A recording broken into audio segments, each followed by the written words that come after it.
Japan நாட்டு போர் விமானங்களை சீனா radar மூலம் குறிவைப்பதாக அந்நாட்டு அரசு குற்றம் சாட்டியுள்ளது.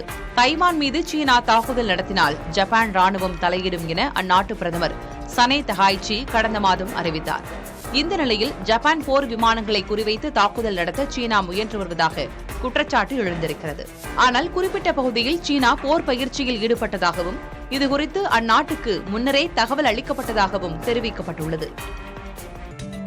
தென்கொரியாவை போன்ற அதே காலநிலையை தூத்துக்குடியில் நிலவுவதால் அங்கு கப்பல் கட்டும் ஆலையை அமைக்க முடிவெடுத்ததாக HD ஹூண்டாய் நிறுவனம் தெரிவித்திருக்கிறது. தூத்துக்குடியில் கப்பல் கட்டும் ஆலை அமைப்பது குறித்து HD ஹூண்டாய் நிறுவனம் அறிக்கை ஒன்றை வெளியிட்டுள்ளது.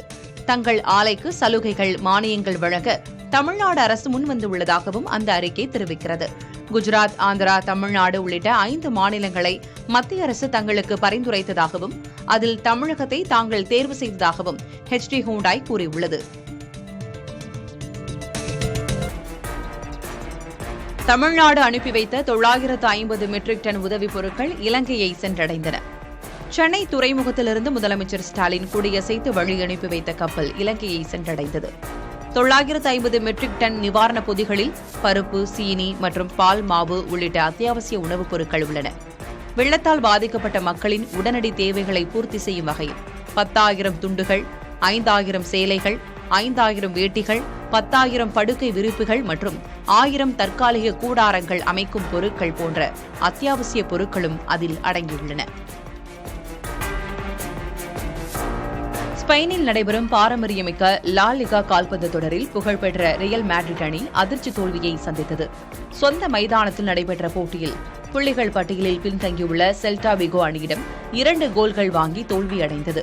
16 போட்டிகளில் விளையாடியுள்ள ரியல் மேட்ரிட் அணி 36 புள்ளிகளோடு நடப்பு சீசனில் 2வது இடத்தில் உள்ளது. பார்சிலோனா அணி அதே 16 போட்டிகளில் விளையாடி 40 புள்ளிகளுடன் முதல் இடத்தில் உள்ளது. நகராட்சி நிர்வாகம் மற்றும் குடிநீர் வழங்கல் துறையில் 1020 கோடி ரூபாய் ஊழல் குற்றச்சாட்டு தொடர்பாக தமிழக அரசின் தலைமைச் செயலர் மற்றும் DGPக்கு அமலாக்கத்துறை கடிதம் அனுப்பியுள்ளது. துறையின் அமைச்சர் KN நேரு தனது உறவினர்கள் மூலம் ஒப்பந்ததாரர்களிடமிருந்து மொத்த ஒப்பந்த மதிப்பில் 7.5 விழுக்காடு முதல் 10 விழுக்காடு வரை லஞ்சமாக வசூலித்ததாக அமலாக்கத்துறை குற்றம் சாட்டியுள்ளது. ஏலத்திற்கு முந்தைய நாளே லஞ்சம் பெற்றுக் கொண்டு டெண்டர்கள் குறிப்பிட்ட நபர்களுக்கு சாதகமாக வழங்கப்பட்டுள்ளதாக அமலாக்கத்துறை குற்றம் சாட்டியுள்ளது.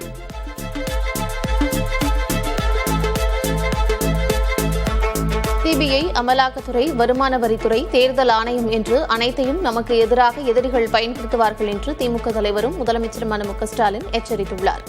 காணொலி வாயிலாக நடைபெற்ற திமுக மாவட்ட செயலாளர்கள் கூட்டத்தில் பேசிய அக்கட்சியின் தலைவர் MK ஸ்டாலின், நமக்கு சாதகமான சூழ்நிலைகள் இருந்தாலும் நமது எதிரிகளை குறைத்து மதிப்பிடக்கூடாது என்று குறிப்பிட்டார்.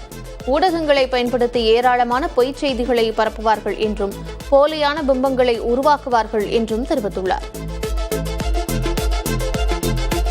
அதிமுக ஆட்சி அமைந்ததும் திமுகவின் ஊழல் கரை வேட்டிகள் கம்பி எண்ணப் போவது உறுதி என எதிர்க்கட்சித் தலைவர் எடப்பாடி பழனிசாமி தெரிவித்துள்ளார். இதுகுறித்து எக்ஸ் வலைதளத்தில் அவர் வெளியிட்டிருக்கும் பதிவில், விஞ்ஞான ஊழல்களுக்கே பெயர் போனது ஸ்டாலின் மாடல் ஆட்சி என விமர்சித்துள்ளார். ஸ்டாலின் தலைமையிலான திமுக அமைச்சரவை கொள்ளையடித்த ஊழல் பணத்தை மீட்டாலே மதுரை, கோவை மெட்ரோ ரயில் திட்டத்தை மாநில அரசே செயல்படுத்தலாம் என குறிப்பிட்டுள்ளார். உண்மையில் மடியில் கனமில்லை என்றால் அமைச்சர் நேரு மீது நேர்மையான விசாரணை நடத்த முதலமைச்சர் ஸ்டாலின் உத்தரவிட வேண்டும் எனவும் பதிவிட்டுள்ளார்.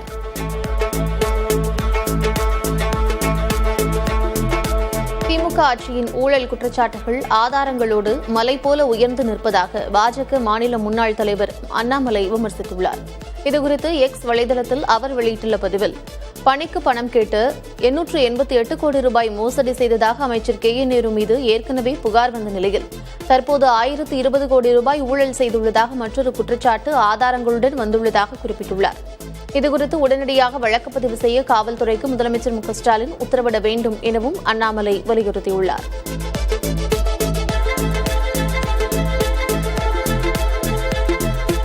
கிழக்கு திசை காற்றின் வேக மாறுபாடு காரணமாக தமிழகம் மற்றும் புதுவையில் மழை பெய்யக்கூடும் என வானிலை ஆய்வு மையம் தெரிவித்துள்ளது. அதன்படி வரும் 14ஆம் தேதி வரை தமிழகம், புதுச்சேரி மற்றும் காரைக்கால் பகுதிகளில் லேசானது முதல் மிதமானது வரையிலான மழை பெய்யக்கூடும் என தெரிவிக்கப்பட்டுள்ளது. இதேபோல சென்னையை பொறுத்தவரை வானம் மேகமூட்டத்துடன் காணப்படும் என்றும் நகரின் ஒரு சில பகுதிகளில் மழை பெய்ய வாய்ப்புள்ளதாகவும் வானிலை ஆய்வு மையம் தெரிவித்துள்ளது. கேரளாவில் நடிகை பாலியல் துன்புறுத்தல் செய்யப்பட்டது தொடர்பான வழக்கில் இருந்து நடிகர் திலீப் விடுவிக்கப்பட்டுள்ளார். எனினும் இவ்வழக்கில் 6 பேரை குற்றவாளிகளாக எர்ணாகுளம் நீதிமன்றம் அறிவித்துள்ளது. 2017ஆம் ஆண்டு நடிகையை கடத்தி பாலியல் துன்புறுத்தல் அளிக்கப்பட்டதாக தொடரப்பட்ட வழக்கில் சதித்திட்டம் தீட்டியதாக திலீப் மீது குற்றம் சாட்டப்பட்டது. 8 ஆண்டுகளாக நடைபெற்ற இந்த வழக்கில் பல்சர் சுனில் உட்பட 6 பேர் குற்றவாளிகளாக அறிவிக்கப்பட்டுள்ளனர். இவர்களுக்கான தண்டனை விவரம் 12ஆம் தேதி அறிவிக்கப்பட உள்ளது. எனினும் சதித்திட்டம் தீட்டிய புகார் நிரூபிக்கப்படவில்லை என கூறி திலீப்பை நீதிமன்றம் விடுவித்தது. கேரள நடிகை பாலியல் வன்கொடுமை வழக்கில் கூட்டு சதி என்று நடிகை மஞ்சு வாரியர் சொன்ன பிறகுதான் தன் மீது குற்றச்சாட்டு ஆரம்பமானது என்று நடிகர் திலீப் தனது முன்னாள் மனைவி மஞ்சு வாரியர் மீது குற்றம் சாட்டியுள்ளார். இதுகுறித்து செய்தியாளர்களை சந்தித்த நடிகர் திலீப் இந்த வழக்கில் கூட்டுச்சதி என்று கொண்டுவரப்பட்டதே தன்னை குற்றவாளியாகத்தான் என்று தெரிவித்தார். மேலும் இந்த தீர்ப்பின் மூலம் போலீஸ் புனைந்த கட்டுக்கதை நீதிமன்றத்தில் தகர்ந்துள்ளது எனவும் தெரிவித்துள்ளார். நாடு முழுவதும் விமான சேவைகள் ரத்தானதால் பாதிக்கப்பட்ட பயணிகளுக்கு இதுவரை 610 கோடி ரூபாய் பணத்தை இண்டிகோ விமான நிறுவனம் திருப்பித் தந்துள்ளது. மேலும் பயணிகளின் சுமார் 3000 உடைமைகள் அவர்களிடம் பத்திரமாக ஒப்படைக்கப்பட்டதாக இண்டிகோ நிறுவனம் தரப்பில் தெரிவிக்கப்பட்டுள்ளது. விமானிகள் பற்றாக்குறை மற்றும் புதிய விதிமுறைகளால் இண்டிகோ விமான சேவைகள் கடந்த சில நாட்களாக கடுமையாக பாதிக்கப்பட்டுள்ளன. வெள்ளிக்கிழமை 706 விமானங்கள் மட்டுமே இயக்கப்பட்ட நிலையில் ஞாயிற்றுக்கிழமை 1650 விமானங்கள் இயக்கப்பட்டதாகவும் புதன்கிழமையன்று நிலைமை முற்றிலும் சீரடைந்துவிடும் எனவும் இண்டிகோ நிறுவனம் தெரிவித்திருக்கிறது. இண்டிகோ விவகாரம் குறித்து உடனடியாக விசாரிக்க இயலாது என உச்சநீதிமன்றம் மறுப்பு தெரிவித்துள்ளது. இவ்விவகாரத்தில் மத்திய அரசு நடவடிக்கைகள் எடுத்து வருவதால் அதில் உடனே தலையிட இயலாது என தலைமை நீதிபதி சூரியகாந்த் தலைமையிலான உச்சநீதிமன்ற அமர்வு கூறியுள்ளது. எனினும் இதே விவகாரம் தொடர்பான வழக்கை புதன்கிழமை விசாரிக்க டெல்லி உயர்நீதிமன்றம் ஒப்புதல் தெரிவித்துள்ளது. இதற்கிடையே திங்கட்கிழமை அன்றும் நூற்றுக்கணக்கான இண்டிகோ விமான சேவைகள் ரத்து செய்யப்பட்டுள்ளன.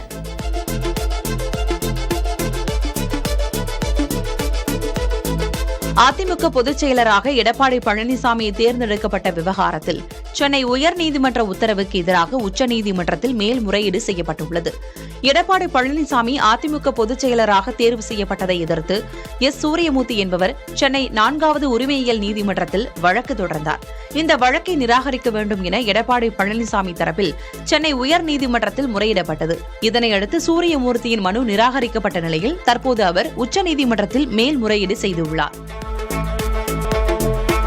நாடு முழுவதும் சுமார் 5.2 லட்சம் வக்ஃப் சொத்து விவரங்கள் பதிவேற்றப்பட்ட நிலையில் அதற்கான காலக்கெடு நிறைவடைந்தது. வக்ஃப் சொத்துகளின் விவரங்களை மத்திய இணையதளத்தில் பதிவேற்ற டிசம்பர் 6ஆம் தேதி வரை கெடு விதிக்கப்பட்டிருந்தது. இதற்கு மேலும் கால அவகாசம் வழங்கப்பட வேண்டும் என கோரிக்கை எழுந்த நிலையில் அதனை சிறுபான்மைத்துறை அமைச்சர் கிரண் ரிஜிஜு நிராகரித்திருந்தார். அதே நேரம் மேலும் 3 மாதங்கள் அபராதம் இல்லாமல் பதிவேற்றம் செய்யலாம் எனவும் அவர் கூறியிருந்தது குறிப்பிடத்தக்கது. காங்கிரஸ் உடனான கூட்டணியிலிருந்து அகிலேஷ் யாதவின் சமாஜ்வாதி கட்சி விலகிச் செல்வதாக தகவல்கள் வெளியாகியுள்ளன. பீகார் தேர்தல் முடிவுகளுக்கு பிறகு காங்கிரஸ் ராஷ்டிரிய ஜனதா தள கட்சிகள் இடையேயான உறவில் விரிசல் காணப்படுகிறது. அதேபோல் உத்தரப்பிரதேசத்தின் மற்றொரு கூட்டணி கட்சியான சமாஜ்வாதி பார்ட்டியும் காங்கிரசின் முடிவுகளில் முரண்பட்டுள்ளதாக சொல்லப்படுகிறது.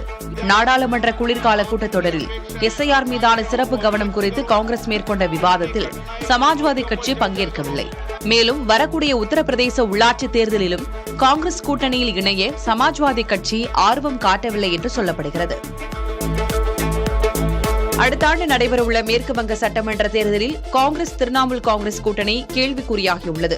SIR திருத்தப் பணிகளை காங்கிரஸ் கடுமையாக எதிர்த்து வரும் அதே நேரம் இந்த விவகாரத்தில் அக்கட்சி மீது திரிணாமுல் காங்கிரஸ் அதிருப்தியில் இருப்பதாக கூறப்படுகிறது. அதன்படி மேற்கு வங்கத்தில் SIR பணிகளில் நடக்கும் முறைகேடுகளை எதிர்கொள்ள காங்கிரஸ் தனது பூத் லெவல் முகவர்களை அனுப்பி உதவவில்லை என திரிணாமுல் காங்கிரஸ் தரப்பினர் குற்றம் சாட்டினர்.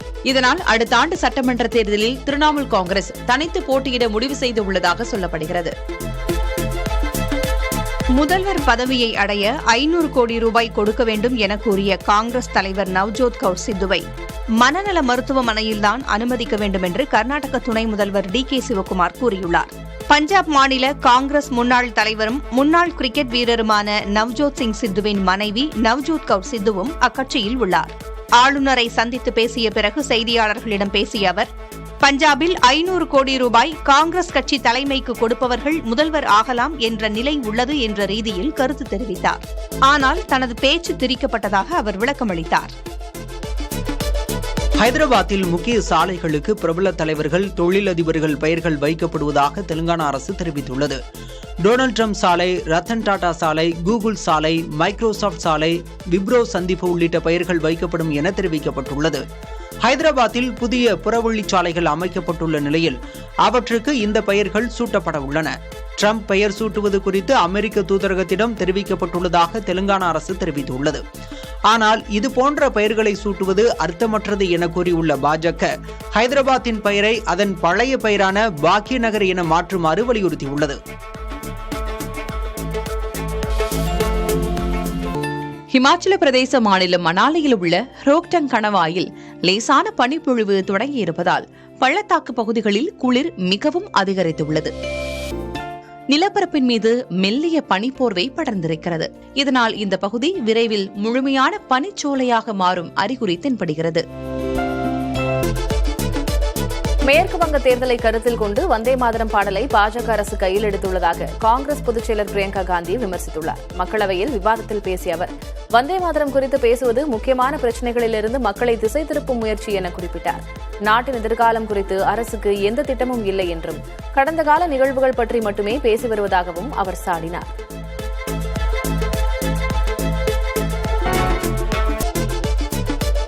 காவிரியிலிருந்து தமிழகத்திற்கு இம்மாதம் 7.35 TMC தண்ணீர் திறந்துவிட கர்நாடகாவுக்கு உத்தரவிடப்பட்டுள்ளது. காவிரி நீர் மேலாண்மை ஆணைய கூட்டம் காணொலி வாயிலாக நடைபெற்றது. இதில் கர்நாடக அணைகளின் நீர் இருப்பு மற்றும் நீர்வரத்து கணிசமான அளவு தொடர்ந்து வருவதால் தமிழகத்திற்கு டிசம்பர் மாதத்தில் வழங்கப்பட வேண்டிய 7.35 TMC நீரை உச்சநீதிமன்ற ஆணையின்படி உறுதி செய்யுமாறு தமிழக அரசு தரப்பில் வலியுறுத்தப்பட்டது. இதையடுத்து காவிரியிலிருந்து தமிழகத்திற்கு இம்மாதம் 7.35 TMC தண்ணீர் திறந்துவிட காவிரி நீர் மேலாண்மை ஆணையம் உத்தரவிட்டுள்ளது. வாக்காளர் பட்டியலில் விடுபட்டவர்களின் பெயர்களை மீண்டும் சேர்ப்பதில் தீவிரம் காட்ட வேண்டும் என முதலமைச்சரும் திமுக தலைவருமான மு.க.ஸ்டாலின் கட்சி தொண்டர்களுக்கு அறிவுறுத்தியுள்ளார். திமுக மாவட்ட செயலர்கள் கூட்டத்தில் காணொலி காட்சி வாயிலாக கலந்து கொண்டு உரையாற்றிய அவர், வாக்காளர் பட்டியல் சிறப்பு தீவிர திருத்த பணிகளை பொறுத்தவரை பாதி கிணற்றை மட்டுமே தாண்டியுள்ளதாக குறிப்பிட்டுள்ளார். SIR-ஆல் தகுதியான நபர்கள் விடுபட்டிருந்தால் அவர்களை மீண்டும் சேர்க்க வேண்டும் என முதலமைச்சர் அறிவுறுத்தியுள்ளார். டிசம்பர் 16ஆம் தேதி வரைவு வாக்காளர் பட்டியல் வெளியாக இருக்கும் நிலையில் திமுகவினருக்கு இந்த அறிவுறுத்தல்களை முதலமைச்சர் வழங்கியுள்ளார். உங்கள் வாக்குச்சாவடியில் வெற்றி பெற வேண்டிய பொறுப்பை உங்களிடமே ஒப்படைப்பதாக திமுக மாவட்ட செயலர்கள் கூட்டத்தில் மு.க.ஸ்டாலின் தெரிவித்துள்ளார். ஏன் வாக்குச்சாவடி வெற்றி வாக்குச்சாவடி என்ற பரப்புரையில் ஈடுபட வேண்டும் எனவும் மு.க.ஸ்டாலின் கேட்டுக் கொண்டிருக்கிறார். தேனாம்பேட்டையில் உள்ள தமது வாக்குச்சாவடியில் பகுதிச் செயலர் தலைமையில் நடைபெறும் கூட்டத்தில் தானும் நேரடியாக பங்கேற்க உள்ளதாகவும் மு.க.ஸ்டாலின் குறிப்பிட்டுள்ளார். தமிழகத்தில் தொழில் முதலீட்டாளர்கள் வராததற்கு திமுக அரசின் கலெக்ஷன், கமிஷன், கரப்ஷன் தான் காரணம் என பாமக தலைவர் அன்புமணி ராமதாஸ் விமர்சித்துள்ளார். தருமபுரியில் மூத்த நிர்வாகியின் இல்ல திருமண விழாவில் கலந்து கொண்டு உரையாற்றிய அவர், விரைவில் மெகா கூட்டணி அமைக்கப்படும் என தெரிவித்தார். நாங்கள் தந்தை பெரியார் வழியில் வந்தவர்கள் என்று சொல்லுகின்ற ஸ்டாலின் அவர்கள் சமூக நீதியை குழி தோண்டி புதைத்து விட்டார்கள். எல்லாத்திலையும் ஊழல் நடந்துட்டு இருக்குது, லஞ்சம் ஊழல். அதாவது முதலமைச்சர் ஸ்டாலின் அவர்களுக்கு என்ன நடக்குதுன்னு அவருக்கும் தெரியல. அவர் வச்சுக்கிட்டு ஏதோ ஒன்று அவங்கவுங்க கொள்ளடிச்சிட்டு இருக்கிறாங்க. நிச்சயமா மக்கள் மிகுந்த கோபத்தில் இருக்கின்றார்கள். அடுத்த கேள்வி இங்கே கேட்பீங்க, கூட்டணி பற்றி கேட்பீங்க. இன்னும் விரைவில் கூட்டணி, மிகப்பெரிய ஒரு மெகா கூட்டணி அமைக்கப்படும். அந்த எங்களுடைய கூட்டணி நிச்சயமாக தேர்தலில் வெற்றி பெறும். உறுதியாக திமுக படுதோல்வி அடையும் இந்த தேர்தலில். தமிழகத்தில் திமுக கூட்டணி வலுவாக இல்லை என பாஜக மாநில தலைவர் நயினார் நாகேந்திரன் தெரிவித்துள்ளார். திருவள்ளூர் மாவட்டம் கும்மிடிப்பூண்டியில் வாகன பரப்புரையின் போது பேசிய அவர், கூட்டணியில் உள்ள காங்கிரஸ், விடுதலை சிறுத்தைகள் கட்சி ஆகிய கட்சிகள் தமிழக வெற்றிக் கழகத்துடன் கூட்டணி பேச்சுவார்த்தை நடத்தி வருவதாக கூறினார்.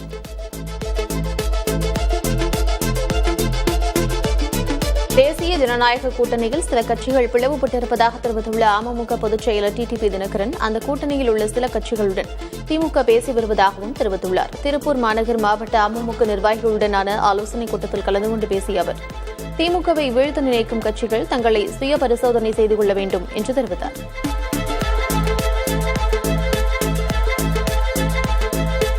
கோவையில் நடைபெற்ற நிகழ்ச்சி ஒன்றில் முன்னாள் முதலமைச்சர் ஓ பன்னீர்செல்வமும் பாஜக முன்னாள் மாநில தலைவர் அண்ணாமலையும் சந்தித்துக் கொண்டனர். அதிமுக தொண்டர்கள் மீட்புக் குழுவின் கோவை மாநகர செயலாளர் மோகன்ராஜ் இல்ல விழா கோவையில் நடைபெற்றது. இதில் பங்கேற்க தனித்தனியாக வருகை தந்த ஓ பன்னீர்செல்வமும் அண்ணாமலையும் சிறிது நேரம் தனிப்பட்ட முறையில் கலந்துரையாடியதாக சொல்லப்படுகிறது. இதனிடையே நிகழ்ச்சியின் போது ஓ பன்னீர்செல்வத்துடன் எடுத்துக்கொண்ட புகைப்படத்தை அண்ணாமலை தனது எக்ஸ் பக்கத்தில் பகிர்ந்துள்ளது குறிப்பிடத்தக்கது. புதுச்சேரியில் செவ்வாய்க்கிழமை நடைபெறும் பொதுக்கூட்டத்திற்கு தமிழகத்திலிருந்து யாரும் வரவேண்டாம் என அக்கட்சியின் பொதுச் செயலர் ஆனந்த் அறிவுறுத்தியுள்ளார். இதுகுறித்து அவர் வெளியிட்ட அறிக்கையில் கர்ப்பிணிகள், கைக்குழந்தையுடன் இருக்கும் சகோதரிகள், சிறுவர் சிறுமியர் ஆகியோர் பொதுக்கூட்டத்தில் பங்கேற்க அனுமதி இல்லை என தெரிவித்துள்ளார். பொதுக்கூட்டம் நடைபெறும் இடங்களில் உள்ள கட்டடங்கள், சுவர்கள், மரங்கள், வாகனங்கள் மீது ஏறக்கூடாது என்றும் மின்விளக்கு கம்பங்கள், மின்கம்பங்கள், மின்மாற்றிகள் அருகே செல்லக்கூடாது என்றும் அறிவுறுத்தப்பட்டுள்ளது.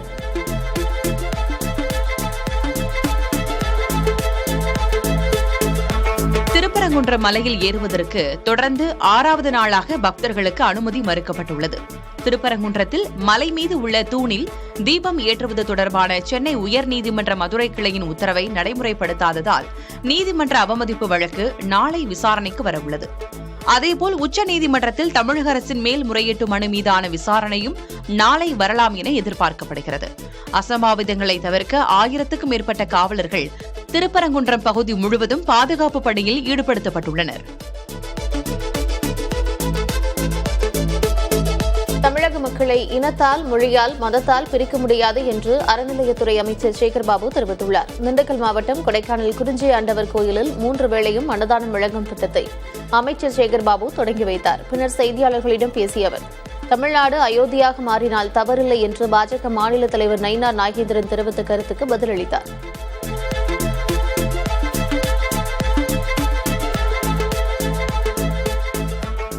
கும்பகோணம் அருகே உள்ள பட்டீஸ்வரம் அண்ணா அரசு மாதிரி மேல்நிலைப் பள்ளியில் சக மாணவர்கள் தாக்கியதில் 12ஆம் வகுப்பு மாணவன் உயிரிழந்த சம்பவம் தொடர்பாக வட்டாட்சியர் மற்றும் மாவட்ட முதன்மை கல்வி அலுவலர் உள்ளிட்டோர் ஆசிரியர்களிடம் விசாரணை செய்தனர். இந்த சம்பவம் தொடர்பாக 15 மாணவர்கள் மீது 7 பிரிவுகளின் கீழ் வழக்கு பதிவு செய்யப்பட்டு சிறுவர் சீர்திருத்த பள்ளியில் சேர்க்கப்பட்டுள்ளனர். பள்ளி வழக்கம்போல் செயல்பட்ட நிலையில் உயிரிழந்த மாணவனுக்கு ஆசிரியர்கள் மற்றும் மாணவர்கள் மௌன அஞ்சலி செலுத்தினர்.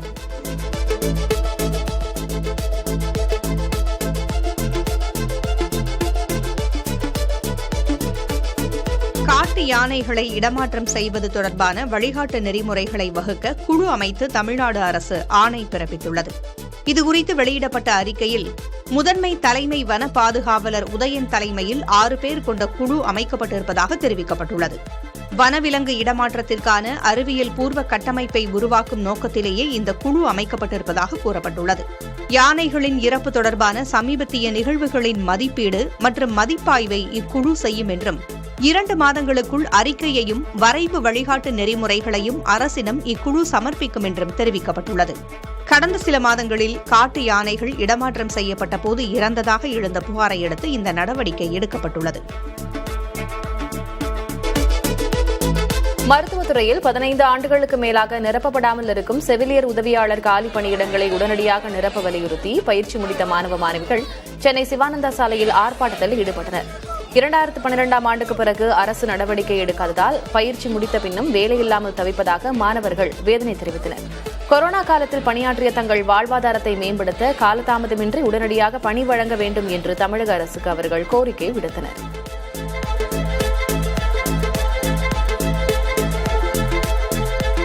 தமிழகத்தில் போதைப்பொருள் விற்பனையை மாநில அரசு இரும்பு கரம் கொண்டு அடக்காவிடில் பண்பை வளர்த்த தமிழ்நாடு எதிர்காலத்தில் பாழாய் போய்விடும் என்று மதிமுக பொதுச் செயலாளர் வைகோ பேசினார். சென்னை கொரட்டூரில் மதிமுக நிர்வாகி இல்ல திருமண வரவேற்பு விழா நடைபெற்றது. மணமக்களை வாழ்த்து பேசிய மதிமுக பொதுச் செயலாளர் வைகோ, தமிழகத்தில் பல்வேறு குற்ற சம்பவங்கள் நடைபெறுவதற்கு போதைப் பழக்கம்தான் காரணம். போதைப்பொருள் விற்பனையை ஒழிக்க மாநில அரசு கடுமையான சட்டங்களை கொண்டுவர வேண்டும் என்று வலியுறுத்தினார்.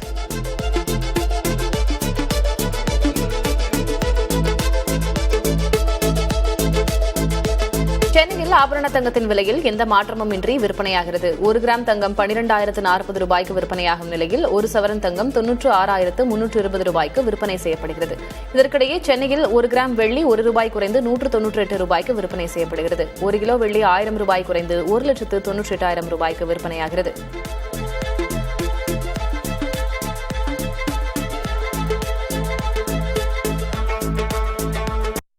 திரைப்பட விழா வரும் 11ஆம் தேதி முதல் 18ஆம் தேதி வரை நடைபெறுகிறது. 55 நாடுகளைச் சேர்ந்த 122 படங்கள் இதில் திரையிடப்படுகின்றன. ஆஸ்கர், கான், பெர்லின் ஆகிய திரைப்பட விழாக்களில் விருது பெற்ற முக்கியமான திரைப்படங்கள் இதில் திரையிடப்படுகின்றன. PVR, சத்யம், ஐநாக்ஸ் திரையரங்குகளில் இப்படங்கள் திரையிடப்படுகின்றன. திரைப்பட விழாவை செய்தி மற்றும் விளம்பரத்துறை அமைச்சர் சாமிநாதன் தொடங்கி வைக்க உள்ளார். தேனி மாவட்டம் பெரியகுளம் அருகே உள்ள கும்பக்கரை அருவியில் 5 நாட்களுக்கு பின் சுற்றுலாப் பயணிகள் குளிக்க அனுமதி அளிக்கப்பட்டுள்ளது. மேற்கு தொடர்ச்சி மலைப்பகுதிகளில் மழை குறைந்து அருவியில் நீர்வரத்து சீராகியுள்ளது. இதன் காரணமாக அருவியில் குளிப்பதற்காக விதிக்கப்பட்ட தடை நீக்கப்பட்டது.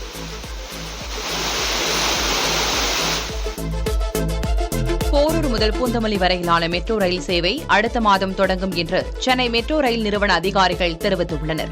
மெட்ரோ ரயில் 2ஆம் கட்ட திட்டத்தில் 4ஆம் வழித்தடத்தில் போரூர் முதல் பூந்தமல்லி வரையிலான பகுதியில் இந்த ஆண்டு டிசம்பர் மாதத்தில் ரயில் சேவை தொடங்கும் என்று கூறப்பட்டிருந்தது. இந்நிலையில் சில ரயில் நிலையங்களில் பணிகள் நிறைவடையாதது, சில முக்கிய ஒப்புதல்கள் கிடைக்க தாமதம் ஆகியவற்றால் போரூர் பூந்தமல்லி மெட்ரோ ரயில் சேவை 2026 ஜனவரியில் தொடங்கும் என்று கூறப்பட்டுள்ளது. இஸ்ரேலுக்கும் ஹமாஸுக்கும் இடையேயான தற்காலிக போர் நிறுத்தத்தின் 2ஆம் கட்டம் மிக விரைவில் தொடங்கும் என்று இஸ்ரேல் பிரதமர் நெத்தன்யாகு அறிவித்தார். காசாவில் கொல்லப்பட்ட கடைசி பிணை கைதியின் உடல் ஒப்படைக்கப்பட்டவுடன் இம்மாத இறுதிக்குள் 2ஆம் கட்டம் தொடங்கும். இதில் ஹமாஸை நிராயுதபாணியாக்குதல் மற்றும் இஸ்ரேலிய படைகளை திரும்பப் பெறுதல், ட்ரம்ப் மேற்பார்வையில் தற்காலிக பாலஸ்தீனிய அரசு அமைத்தல் ஆகியவை அடங்கும். 2ஆம் கட்டத்தை தொடர்ந்து காசாவில் தீவிரவாதத்தை நீக்குவதே 3ஆம் கட்டத்தின் இலக்கு என்றார். இந்த இலக்கு நிறைவேற முதலில் ஹமாஸ் முற்றிலுமாக கலைக்கப்பட வேண்டும் என்றும் அவர் திட்டவட்டமாக கூறினார். உலகெங்கும் கிறிஸ்துமஸ் கொண்டாட்டங்கள் களைகட்ட தொடங்கியிருக்கும் சூழலில் ஜப்பான் தலைநகர் டோக்கியோவும் கிறிஸ்துமஸை வரவேற்க தயாராகியிருக்கிறது. புத்த மதத்தினரை பெரும்பான்மையாக கொண்ட ஜப்பானில் கிறிஸ்துமஸ் கொண்டாட்டம் என்பது சமீப கால வரவாகவே பார்க்கப்படுகிறது. டோக்கியோ கோபுரத்துக்கு செல்லும் வழியில் உள்ள மரங்களில் 9,30,000 LED விளக்குகள் ஜெகஜோதியாக ஒளிர்ந்து கிறிஸ்துமஸை வரவேற்றுக் கொண்டிருப்பது கண்கொள்ளா காட்சியாக இருக்கிறது. அதிமுக ஈரோடு புறநகர் மேற்கு மாவட்டத்துக்கு உட்பட்ட பல்வேறு பகுதிகளில் இருந்து 500க்கும் மேற்பட்டோர் அதிமுகவில் இருந்து விலகி தமிழக வெற்றிக் கழக நிர்வாகக் குழு தலைமை ஒருங்கிணைப்பாளர் KA செங்கோட்டையன் முன்னிலையில் தமிழக வெற்றிக் கழகத்தில் இணைந்தனர். கோபிச்செட்டிப்பாளையம், கரட்டூர் பகுதியில் அமைந்துள்ள தமிழக வெற்றிக் கழக கட்சி அலுவலகத்தில் அதிமுக சத்தியமங்கலம் ஒன்றிய செயலாளர் NN சிவராஜ் தலைமையில் செண்பகப்புதூர், சதுமுகை, அரசூர் உள்ளிட்ட பல்வேறு பகுதிகளில் இருந்து அதிமுகவை சேர்ந்த 500க்கும் மேற்பட்டோர் அக்கட்சியிலிருந்து விலகி செங்கோட்டையன் முன்னிலையில் தமிழக வெற்றிக் கழகத்தில் இணைந்தனர். தமிழக வெற்றிக் கழகத்தில் இணைந்த உறுப்பினர்களுக்கு செங்கோட்டையன் சால்வை அணிவித்து வரவேற்றார்.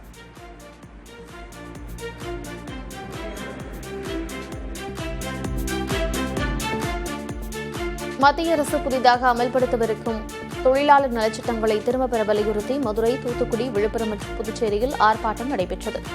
தொழிற்சங்கங்களுடன் ஆலோசிக்காமல் மத்திய அரசு நிறைவேற்றவிருக்கும் இந்த சட்டங்கள் தொழிலாளர் விரோத நடவடிக்கை என்று இடதுசாரிகளும் விசிகவினரும் குற்றம் சாட்டினர். 12 மணி நேர வேலைக்கு வழிவகுக்கும் இந்த சட்டங்களை ஒருபோதும் நிறைவேற்றக்கூடாது என்று முழக்கமிட்டனர்.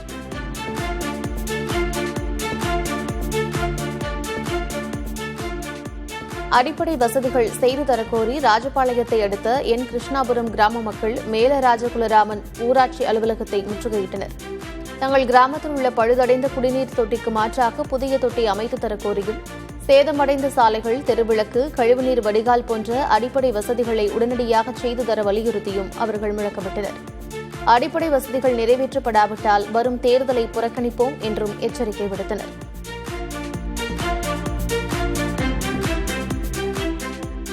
கடலூர் அருகே உள்ள சேடபாளையம் ஊராட்சியில் குடிநீர் தொட்டியில் இருந்து விநியோகிக்கப்படும் நீர் துர்நாற்றத்துடன் வருவதாகவும், சமைக்கவும் குடிக்கவும் இந்த நீரை பயன்படுத்த முடியவில்லை என்றும் கிராம மக்கள் புகார் தெரிவிக்கின்றனர். பலமுறை அதிகாரிகளிடம் மனு அளித்தும் நடவடிக்கை இல்லை என்று வேதனை தெரிவிக்கின்றனர். இதுகுறித்து மாவட்ட ஆட்சியரிடம் கேட்டபோது உடனடியாக லாரிகள் மூலம் குடிநீர் விநியோகிக்கப்படும் எனவும் விசாரணை மேற்கொள்ளப்படும் என்றும் உறுதியளித்தார்.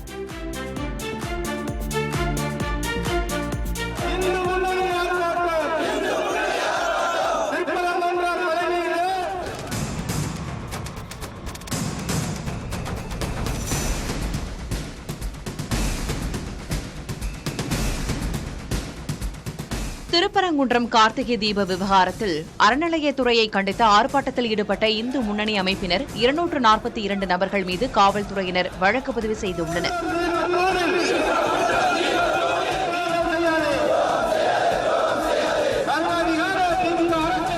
உயர்நீதிமன்ற மதுரை கிளை உத்தரவை செயல்படுத்தாததை கண்டித்து மதுரை பழங்கானத்தம் ரவுண்டானா பகுதியில் 200க்கும் மேற்பட்டோர் ஆர்ப்பாட்டத்தில் ஈடுபட்டனர்.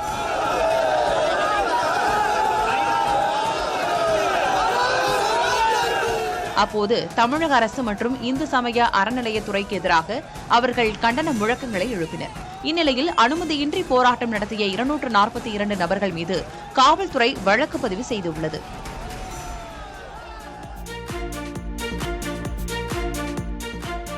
புதுக்கோட்டை மாவட்டம் கந்தர்வக்கோட்டை அருகே பல்நோக்கு கடற்பாசி பூங்கா அமைக்க எதிர்ப்பு தெரிவித்து கிராம மக்கள் போராட்டத்தில் ஈடுபட்டனர்.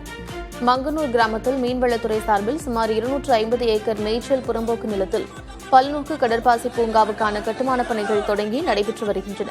இந்நிலையில் இந்த திட்டத்தால் கால்நடை வளர்ப்போரின் வாழ்வாதாரம் பாதிக்கப்படக்கூடும் என்று குற்றம் சாட்டி 100க்கும் மேற்பட்டோர் போராட்டத்தில் ஈடுபட்டனர்.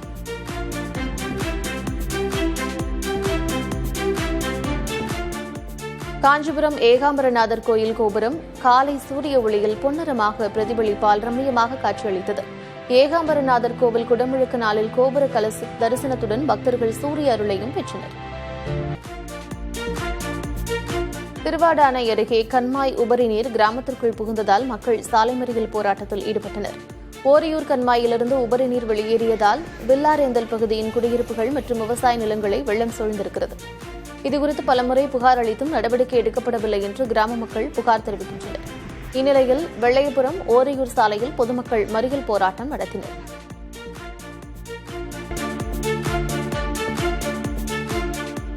கோவையில் நடைபெற்ற நிகழ்ச்சி ஒன்றில் முன்னாள் முதலமைச்சர் ஓ பன்னீர்செல்வமும் பாஜக முன்னாள் மாநில தலைவர் அண்ணாமலையும் சந்தித்துக் கொண்டனர். அதிமுக தொண்டர்கள் மீட்புக் குழுவின் கோவை மாநகர செயலாளர் மோகன்ராஜ் இல்ல விழா கோவையில் நடைபெற்றது. இதில் பங்கேற்க தனித்தனியாக வருகை தந்த ஓ பன்னீர்செல்வமும் அண்ணாமலையும் சிறிது நேரம் தனிப்பட்ட முறையில் கலந்துரையாடியதாக சொல்லப்படுகிறது. இதனிடையே நிகழ்ச்சியின் போது ஓ பன்னீர்செல்வத்துடன் எடுத்துக்கொண்ட புகைப்படத்தை அண்ணாமலை தனது எக்ஸ் பக்கத்தில் பகிர்ந்துள்ளது குறிப்பிடத்தக்கது.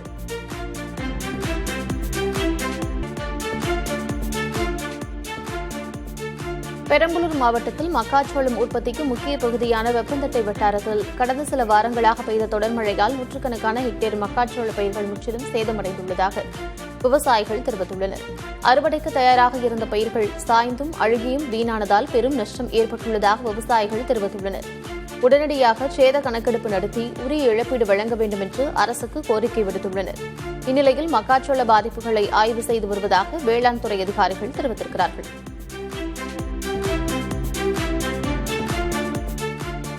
வேதாரண்யம் அருகே அருந்தவம்புலம் பகுதியில் புயல் கனமழையால் பாதிக்கப்பட்ட சம்பா தாளடி பயிர்களுக்கு உரிய இழப்பீடு வழங்க கோரியும் பயிர் பாதிப்பை டிஜிட்டல் செயலி மூலம் கணக்கெடுப்பதை கண்டித்தும் விவசாயிகள் சாலை மறியலில் ஈடுபட்டனர். மல்லிகனாறு வடிகால்களில் உள்ள ஆகாய தாமரையை அகற்றவும் விவசாயிகள் வலியுறுத்தினர். 200க்கும் மேற்பட்ட விவசாயிகள் இந்த சாலை மறியல் போராட்டத்தில் ஈடுபட்டனர். அதிகாரிகளின் பேச்சுவார்த்தையை ஏற்க மறுத்ததால் திருத்துறைப்பூண்டி நாகை சாலையில் 2 மணி நேரத்திற்கு மேல் போக்குவரத்தில் பாதிப்பு ஏற்பட்டது.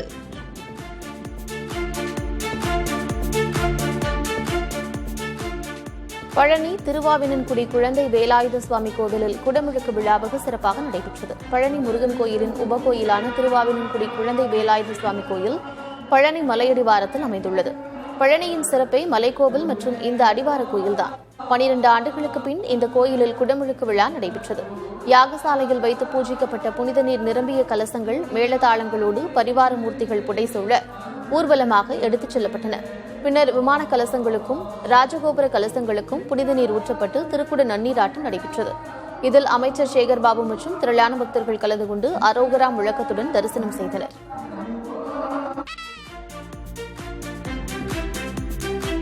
திருவாரூர் மாவட்டத்தில் மழையால் பாதிக்கப்பட்ட பயிர்களை பூச்சி தாக்குதலில் இருந்து கட்டுப்படுத்த விவசாயிகள் மருந்து தெளிக்கும் பணியில் ஈடுபட்டுள்ளனர். கடந்த சில நாட்களாக பெய்த கனமழை காரணமாக பயிர்கள் மழைநீரில் மூழ்கி சேதமடைந்தன. இந்நிலையில் தற்போது வெயில் அடித்து வருவதோடு மழைநீரும் வடிந்துவிட்டதால் பூச்சிகளிடமிருந்து பயிர்களை பாதுகாக்க விவசாயிகள் மருந்து தெளித்து வருகின்றனர்.